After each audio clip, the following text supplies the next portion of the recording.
Hello, viewers. This is the channel Lex Consilium Foundation, and I'm Major General Neelendra Kumar in conversation today with Dilip Bobb. Uh, Many of you would already be aware that Dilip has been one of the senior journalists, a reporter for many decades, more than say half a century.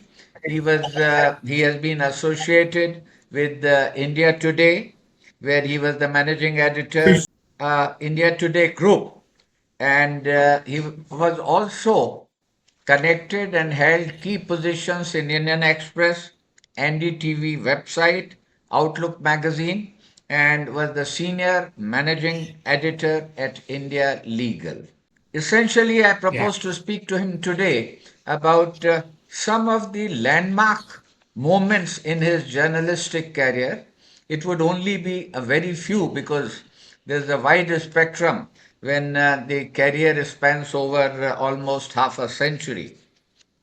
And I would like to start, Dilip. Would you like to recall that you were one of the founding members of India Today? Looking back Yes. those decades, what do you think were the main challenges of that time?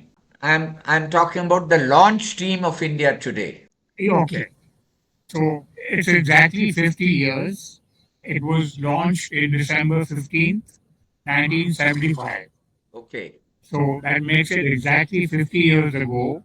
Yes. But I remember very vividly that we were a very small team, and not many people know that actually India Today was launched by the Puri family with the intention of uh, actually catering to NRIs, to Indians abroad, who were starved of news from India and were desperate for news from India. And so that's why the name India Today came about. But it was originally mentioned, targeted at NRIs. And what happened was we launched in the middle of the emergency, 6 months into the emergency. And when we went to the censor board with this proposal, they said, sorry, you can't sell it abroad. So our only option was to sell it in the Indian market, which we did. Whatever the first 5,000 copies we printed, we diverted it to the Indian market. And to our surprise, it almost sold out. And this was in the middle of the emergency. Now, every single article that was going to be published had to be sent to the censors. They had to go through every line, mark it with blue pencils, what they thought was objectionable. And I remember our first cover was on the emergency. And the headline was, now you see it, now you don't. Uh, our writing style was such that a lot of subtle nuances were there in the writing, I'll which the censors being. So then, that was, and we were a team of 4 people actually. only And four. yeah, we started with 4 people. Yes. We didn't, have any idea of the response the magazine would get till much later. So we started with 4 people who, the only one who, the editor was the Madhu Trehan, who was married to a doctor in America called Naresh Trehan, who is now head of Medanta Yes. Hospital. And she started the magazine. Arun Puri, her brother, was the publisher, who was more in that time looking after Thompson Press, which was another enterprise that the Puri's family had. But they were a business family, and Madhu had graduated from the Columbia School of Journalism, so she had some knowledge about journalism. The rest of us were totally unqualified.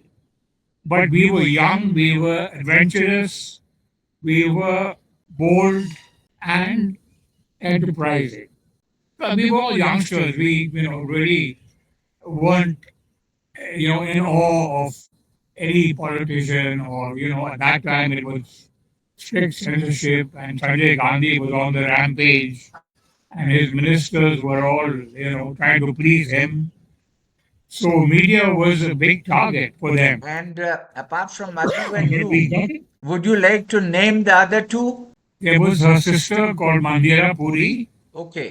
who was who became our photographer, and there was her college friend and school friend called Shirley Joshua. And then there, in a few months, we hired another person called Sunil Sethi, Okay. Did you have? who had some experience in journalism. Yes. So that was the initial, group that started the magazine. And once we realized that there was the response coming from the Indian market, uh, we waited. We used to meet people. People used to come to our office with stories about what was happening during the emergency to opposition leaders, their families. So they were being tortured, they were being imprisoned, of course. And so we had these stories. We couldn't print them at that time, but we had the details. And we were based in Delhi. A lot of politicians were also based in Delhi, opposition politicians. So we managed to meet their families and we gathered all this information. We couldn't publish it, Okay. but we kept it with us as a resource material. And the moment the emergency was lifted in 77, after 17 months, we came out with these explosive stories on how these people had been treated in prison. Some of them had been tortured, their families had been victimized. And, so those stories were path breaking in journalism. Everybody else was covering it. But, those days newspapers would be very, very staid, very conservative. And here was this bold new voice of journalism. And the writing style was so different, our reporting was so different in terms of the way we covered events. Not just that we covered events, we also took a stand Uh, and a very strong principled stand on yes. subjects we covered. Did you think that Illustrated Weekly was a model or a competition for you? Were you in awe of Kushwant Singh? This, not at all. Israel Weekly was, to our mind, more of a feature magazine. Okay. It wasn't a news magazine in that sense In of the that word. sense, yes. Kushwan Singh did a lot of features, on the Sikhs, on various communities, and it was Bombay based, so there were a lot of. We were Delhi based, where all the political action was. Quite right. Parliament was here, all the politicians were here, the all the political parties were based in Delhi. Yes. So for us, it was a big advantage to be in Delhi, and we had to be in Delhi if you were in the media space.